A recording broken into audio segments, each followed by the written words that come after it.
Hello students, बहुत बहुत स्वागत हमारे यूट्यूब चैनल पे। तो स्टूडेंट्स, मैं सरताज सर। आज के इस वीडियो में हम स्टूडेंट्स निदानात्मक कक्षा हेतु जो मॉड्यूल 2023-24 कक्षा 10वीं गणित के लिए आया है, इस मॉड्यूल में हम अध्याय 1 सॉल्व कर रहे हैं। हमने पिछले वीडियो में स्टूडेंट्स कि अध्याय 1 वास्तविक संख्या के इसमें जो 1 अंक वाले प्रश्न है वो हमने पिछले वीडियो में सॉल्व करा दिया था। अभ्यास प्रश्नावली हम सॉल्व कर रहे थे, तो 1 अंक वाले क्वेश्चन पिछले वीडियो में हमने करा दिया है।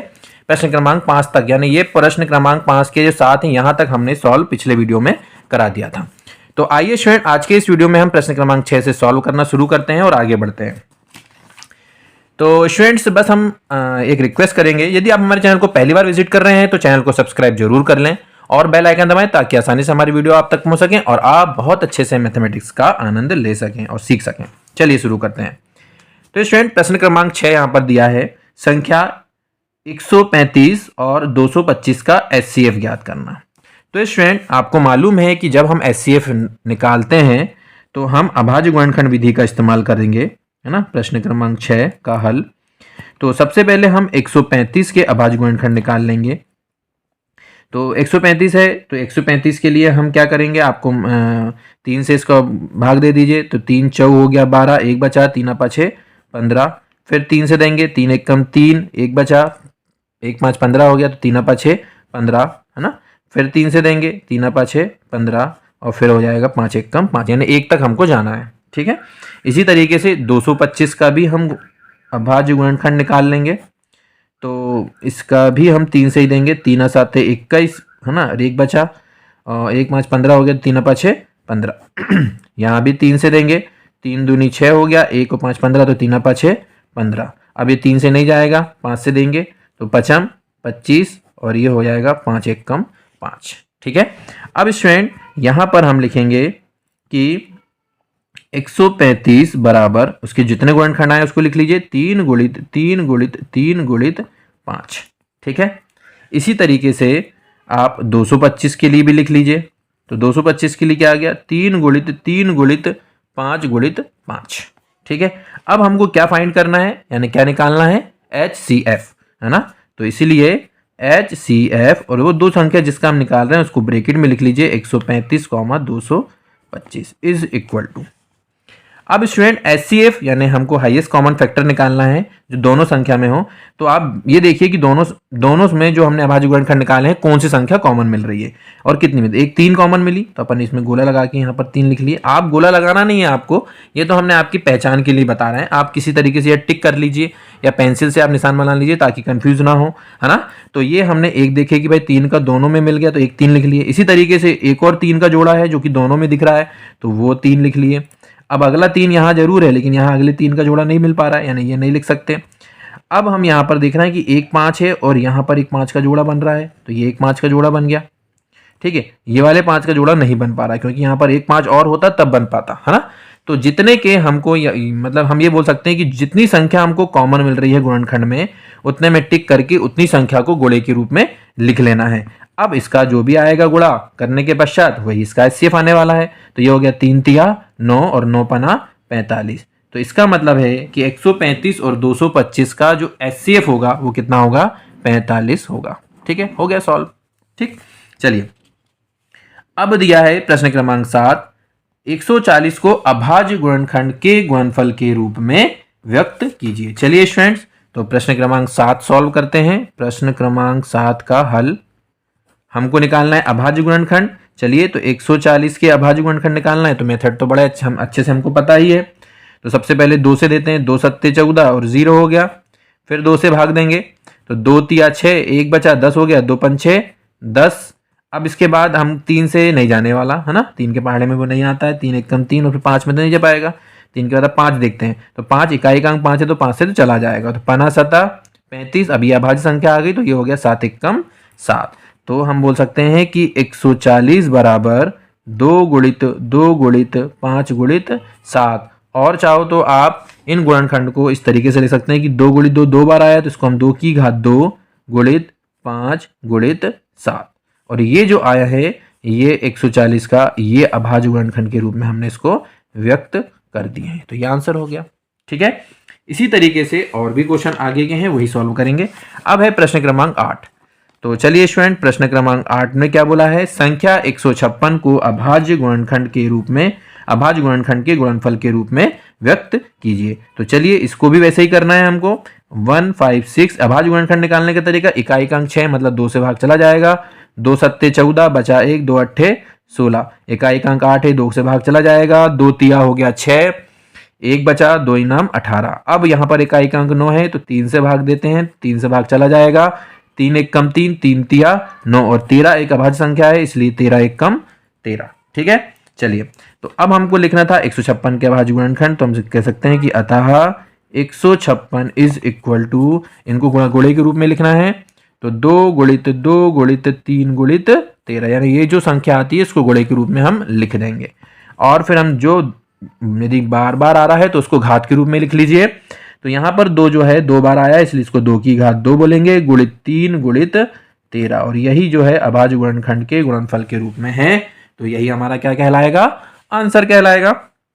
चलिए तो ये प्रश्न क्रमांक 8 था, हो गया। अब हम प्रश्न क्रमांक 9 में दिया है कि 3, 8, 2, 5 को अभाज्य गुणनखंड के गुणनफल के रूप में व्यक्त कीजिए। चलिए इसको भी कर लेते हैं स्टूडेंट। प्रश्न क्रमांक 9 है हमारे पास, तो प्रश्न क्रमांक 9 पे चलते हैं। तो प्रश्न क्रमांक 9, इसको अपन ऐसा मोड़ लेते हैं ताकि आप लोगों को दिक्कत ना हो। चलिए प्रश्न क्रमांक 9 क्या है कि 3825 यानी 3825 को अभाज्य गुणनखंडों के गुणनफल के रूप में व्यक्त कीजिए। चलिए करते हैं। तो ये हो गया 3825, ठीक है, हमने इसको इस तरीके से लिख लिया। अब जब हम गुणनखंड करते हैं तो अब देखो ये तो इकाई का अंक 5 है तो मतलब 2 से तो भाग नहीं जाने वाला, 3 से देते हैं, 3 से चला जाएगा इसलिए 3 से ये भाग दे, 3 एक कम 3। अब यहाँ पर 8 है तो 3 दूनी 6 बचा 2, 2 और 2 हो गया 22, 3 साते 21 बचा 1, 3 पछे 15, इसलिए हमने 3 से भाग दिए थे क्योंकि हमको पता था कि 3 से चला जाएगा, है ना। थोड़ा सा आप अनुमान लगाना पड़ता है कई बार हमको। ये 3 से भाग जाएगा कि नहीं जाएगा, बिल्कुल चला जाएगा। तो ये हो गया 3 चौ 12, फिर यहाँ जाएगा 7 है तो 3 दूनी 6, 1 है तो 3 पाछे 15, ठीक है। अब क्या ये 3 से भाग जाएगा, तो 3 से यदि हम भाग देंगे तो ये 3 से भाग नहीं जाने वाला, है ना। तो 3 से नहीं जा रहा तो 5 से तो चला जाएगा क्योंकि इकाई का अंक 5 है तो वो 5 से तो चला ही जाता है। तो 5 से दे दीजिए, 5 8 40 बचा 2 पचम 25, अभी भी 3 से नहीं, अब 5 से दे दीजिए तो 5 एक कम 5 बचा 3 35 हो गया, 5 7 35 और 17 अभाज्य संख्या है इसलिए इसमें किसी से भाग नहीं जाएगा, सिर्फ खुद से जाएगा, तो 17 एक कम 17। तो अब हमको इसको अभाज्य गुणनखंड के गुणनफल के रूप में लिखना था, तो हम बोलेंगे अतः 3825 यानी 3825 बराबर, अब ये जितने गुणनखंड आए हैं इसको गुणनफल के रूप में लिख लीजिए। तो ये हो जाएगा 3 गुणित 3 गुणित 5 गुणित 5 गुणित 17।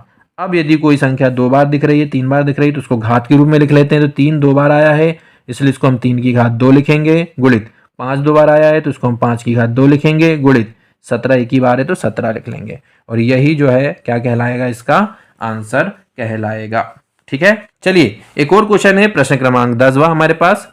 7429 का हमको क्या करना है, अभाज्य गुणनखंड निकालना है ना। 7429 को अभाज्य गुणनखंडों के गुणनफल के रूप में व्यक्त करना था। तो चलिए स्टूडेंट हम निकाल लेते हैं, क्योंकि ये इसके पहले वाली अवस्था संख्या से नहीं जा रहा था तो ये 17 से जाने वाला है।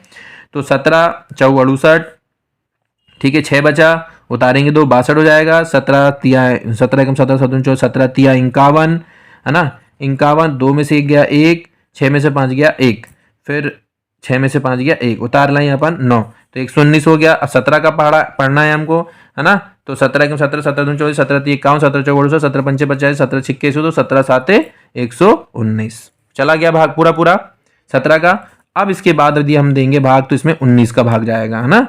तो 19 एकम 19 19 दूनी 38 बचा यहाँ पर 5 57 हो गया। तो 19 एकम 19 19 दूनी 38 19 तिया 57। अब 23 भी अभाज्य संख्या है तो 23 से चला जाएगा, 23 एकम 23। तो इसका मतलब है कि 7429 के जो हमारे अभाज्य गुणनखंड आए हैं वो आए हैं 17 19 और 23। तो इनको हमने गुणनफल के रूप में व्यक्त कर दिया और यही क्या कहलाएगा, इसका आंसर कहलाएगा। ठीक है, चलिए प्रश्न क्रमांक 10, उम्मीद करते हैं कि ये क्लियर हो गया होगा, इसमें कोई दिक्कत नहीं आएगी।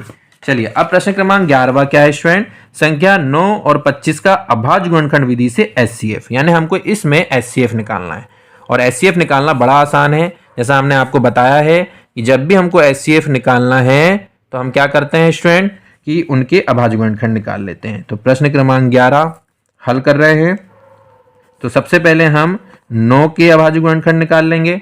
तो 9 का निकाल लीजिए, 3 तिया 9, 3 एकम 3, और फिर 25 का भी निकाल लीजिए। तो 5 25 और ये हो जाएगा 5 एकम 5। जब इनके हम निकल जाएं तो हम यहाँ लिख सकते हैं कि 9 बराबर क्या आ गया, 3 गुणित 3। तो इस तरीके से लिख लिया हमने 3 गुणित 3।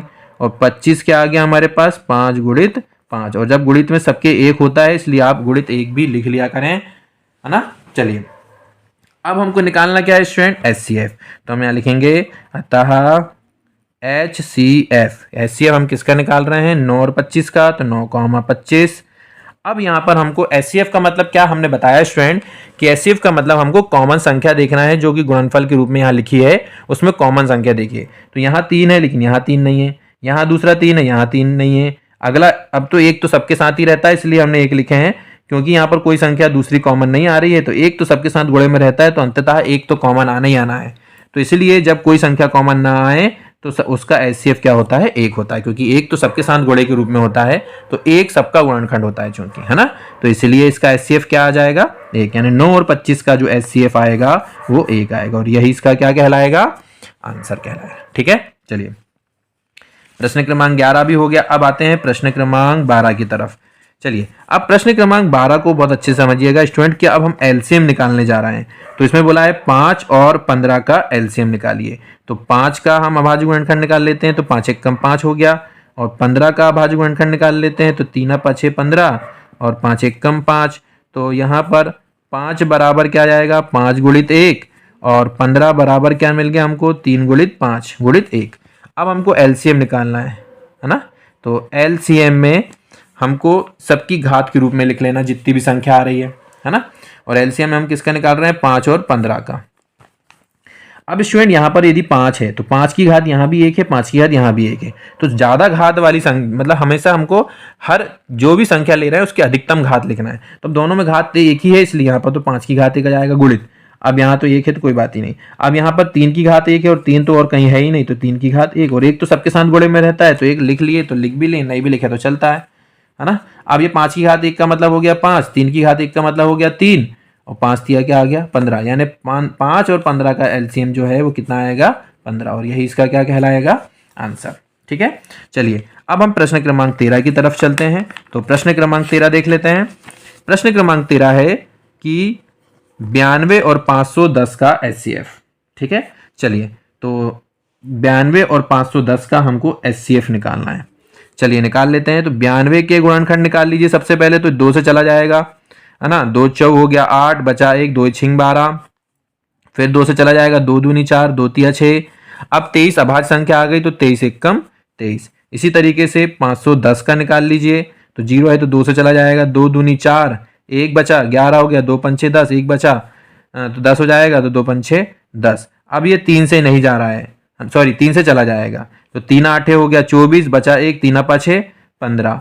अब ये 3 से जाएगा क्या, नहीं जाएगा, तो इसको 5 से दे दीजिए। 5 एकम 5, पना 5 एकम 5, और ये हो जाएगा 3 5 35 हो गया, पना 7 35, और ये हो जाएगा 17 अभाज्य संख्या है, तो 17 एकम 17। अब हम यहाँ बोल सकते हैं कि 92 के जो अभाज्य गुणनखंड आए वो आए 2 गुणित 2 गुणित 23 आए, और 510 के जो अभाज्य गुणनखंड आए वो 2 गुणित 3 गुणित 5 गुणित 17 आए।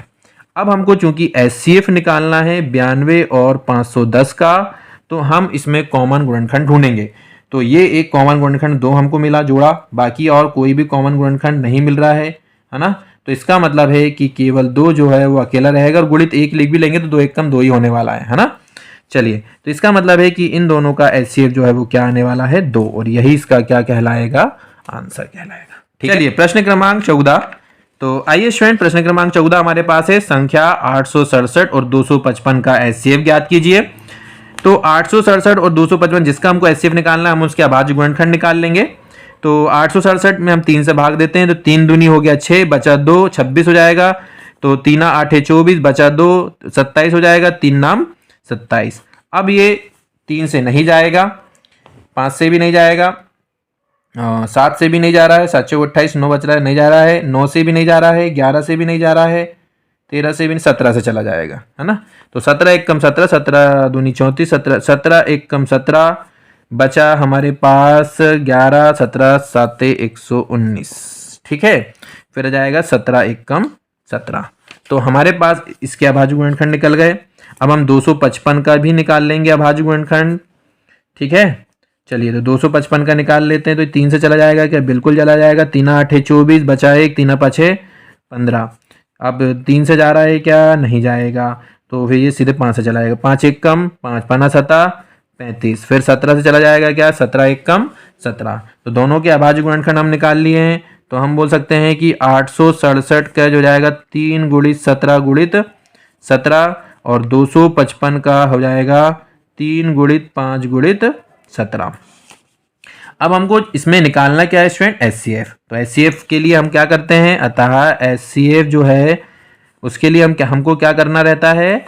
इन दोनों में कॉमन गुणनखंड ढूंढना है। तो देखिए 3 का जोड़ा बन गया दोनों में, तो 3 लिख लिए। 17 का, ये 17 का भी जोड़ा बन गया, तो एक 17 भी लिख लिए। एक 17 का जोड़ा नहीं बना और यहाँ के 5 का जोड़ा नहीं बना, मतलब हमको यहाँ पर 2 संख्या मिल गई थी, तो हमने दोनों को लिख लिए गुणे के रूप में। अब 17 तिया क्या हो जाएगा? 51, यानी इन दोनों का HCF जो है वो क्या आ जाएगा? 51 आ जाएगा, और यही इसका क्या कहलाएगा? आंसर, ठीक है। चलिए अब हम प्रश्न क्रमांक 15 की तरफ चलते हैं। तो प्रश्न क्रमांक 15 क्या है हमारे पास? प्रश्न क्रमांक 15 है संख्या 4052 और 12,576 का HCF। चलिए स्टूडेंट इसका भी हम निकालते हैं।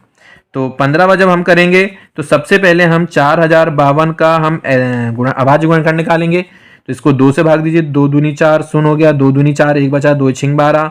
फिर 2 से रहेंगे, 2 1 कम 2, शून्य, 2 1 कम 2 और 2 तिया 6।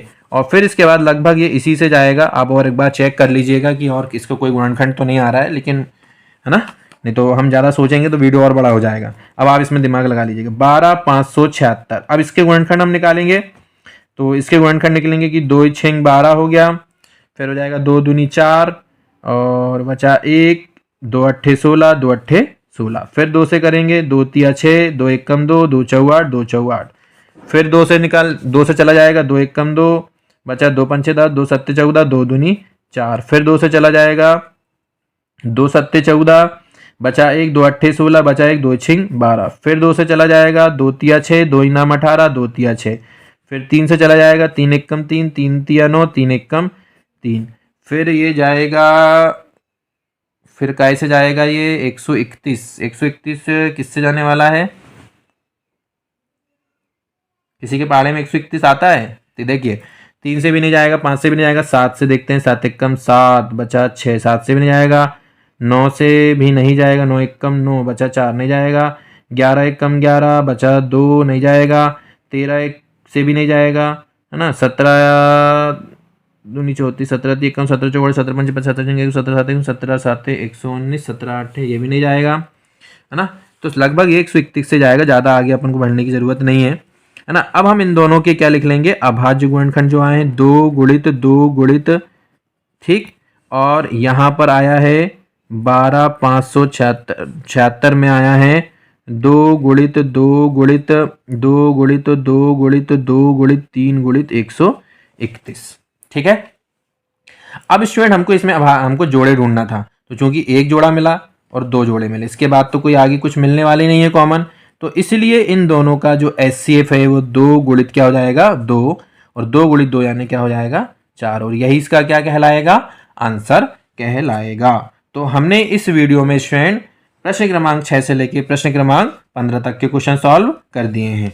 चलिए और आगे बढ़ते हैं, एक प्रश्न क्रमांक 16 भी कर ही लेते हैं। चलिए प्रश्न क्रमांक 16 है हमारे पास 4, 16 और 20 का HCF। अब 3 संख्या का HCF हमको निकालना है ना। 4, 16 और 20। चलिए 4 का गुणनखंड निकाल लीजिए। तो ये हो जाएगा 2 दूनी 4, 2 1 कम 2। और स्टूडेंट आप तो ये कोशिश करें कि जो छोटी संख्या है ना, छोटी संख्या वाले तो सारे सवाल लगभग आप कर लीजिए, है ना। ज़्यादा बड़ी संख्या में कहीं कोई दिक्कत आ रही है तो वो थोड़े से कठिन हो सकते हैं, लेकिन छोटी संख्या वाले और इस तरीके की मेथड के सारे सवाल आपको करना है, क्योंकि एग्जाम में आने वाले हैं। 16 निकाल लेते हैं। 16 के लिए जाएगा 2 8 16, 2 4 8, 2 दूनी 4 और 2 1 कम 2। इसी तरीके से 20 के लिए भी निकाल लेते हैं। दो, दो एक कम दो, दो शून्यम शून्य, दो पंच 6 10 और ये हो जाएगा 5 एक कम 5। चलिए तो अब यहाँ पर लिख लेते हैं अपन 4 बराबर हो जाएगा 2 गुणित 2, 16 बराबर हो जाएगा 2 गुणित 2 गुणित 2 गुणित 2 और 20 बराबर हो जाएगा 2 गुणित 2 गुणित 5 गुणित 1। तो गुणित सबके साथ लिख सकते हैं। चलिए अब हमको चूंकि इसमें निकालना क्या है स्टूडेंट, सोल में HCF निकालना है ना। हमको क्या निकालना है, HCF। तो HCF के लिए हम क्या करते हैं, HCF के लिए हम क्या करेंगे, कॉमन देखेंगे। तो HCF निकाल रहे हैं हम 4, 16 और 20 का। तो अब इसमें कॉमन संख्या ढूंढी, अब तीनों में ढूंढना है क्योंकि 3 संख्या का HCF निकाल रहे हैं। तो देखो ये तीनों में कौन सी संख्या कॉमन मिली, 2 मिली, तो 1 2 लिख लिए। एक और 2 मिला तो उसको भी 1 और 2 लिख लिए। और बाकी अब यहाँ तो आगे है ही नहीं, तो आगे कुछ कॉमन मिलने वाली ही नहीं है। और 1 तो सबके साथ होता है, तो गुणित 1 कर भी देंगे। तो गुणित 1 किसी के साथ भी 1 का गुणा करो तो कोई दिक्कत नहीं होती, इसलिए नहीं भी लिखे गुणित 1 तो चलता है, लिख भी दिए तो चलता है ना। चलिए अब ये हो गया 2 दूनी 4, 4 एक कम 4, इसलिए तो इसका जो HCF आएगा वो कितना आएगा स्टूडेंट, 4 आएगा। ठीक है, तो आप वीडियो पॉज करके नोट करते जाएं, है ना। चलिए अब ये 16वां भी हो गया। इसी तरीके से अब हम प्रश्न क्रमांक 17 भी कर लेते हैं। अब प्रश्न क्रमांक 17 क्या है स्टूडेंट, ध्यान से देखिए। प्रश्न क्रमांक 17 है कि HCF 306 657 बराबर 9, LCM 306 657 ज्ञात कीजिए। यानी हमको 306 657 का HCF दिया है, हमको LCM ज्ञात करना है। अब स्टूडेंट इस वाले सवाल के लिए हम क्या करेंगे कि दिया है ना, हमको क्या दिया है कि HCF, किसका HCF दिया है, 306 और 657 का कितना दिया है, 9। क्या ज्ञात करना है हमको, LCM। तो ये लिख लेंगे, है ना। जब भी ऐसा प्रश्न आते हैं तो दिया है, ज्ञात करना है, सिद्ध करना है, जरूर लिखें। LCM बराबर 306 और 657 बराबर क्वेश्चन मार्क। अब स्टूडेंट अब यहां से हमको थोड़ा दिमाग लगाना है, क्योंकि हमारे पास एक फॉर्मूला होता है कि किन्हीं भी दो संख्याओं का गुणनफल, दो संख्याओं का गुणनफल LCM और HCF के गुणे के बराबर होता है ना। उन दोनों संख्या के LCM और HCF के गुणे के बराबर होता है। तो दो संख्या यहाँ पर क्या है, ये अंदर जो लिखी है वही दो संख्या का LCM और HCF की बात हो रही है। तो दोनों संख्याओं का हम क्या कर लेंगे, गुणनफल कर लेंगे। और LCM निकालना है हमको, HCF हमको दिया है। चूंकि हम LCM निकाल रहे हैं इसलिए अब ये 9 का हम क्या करेंगे, पक्षांतर, है ना। तो LCM को यहीं रहने देते हैं और इधर वाले पक्ष में 306 गुणित 635 लिखा था, बटे में क्या कर देंगे, 9। ठीक है, अब इसको काट लीजिए, 3 तिया 9 हो गया, 3 एक कम 3 शून्य, 3 दूनी 6 हो गया, है ना। फिर 3 से काट लीजिए, 3 तिया 9, 3 चौ 12। तो LCM बराबर 34 गुणित क्या कर लेंगे हम, 657। ठीक है, 34 गुणित क्या कर लेंगे, 657। और इसका आंसर आप हमें कमेंट्स करके बताएं। गुणा बस तो करना है आपको, है ना। 34 और 657 का आप गुणा करेंगे तो जितना भी आएगा उसका आपको आंसर कमेंट्स करके बताना है। तो स्टूडेंट्स उम्मीद करते हैं कि प्रश्न क्रमांक 18 इस फॉर्मूले के माध्यम से सॉल्व हुआ है, तो यह आपको समझ में आ गया होगा।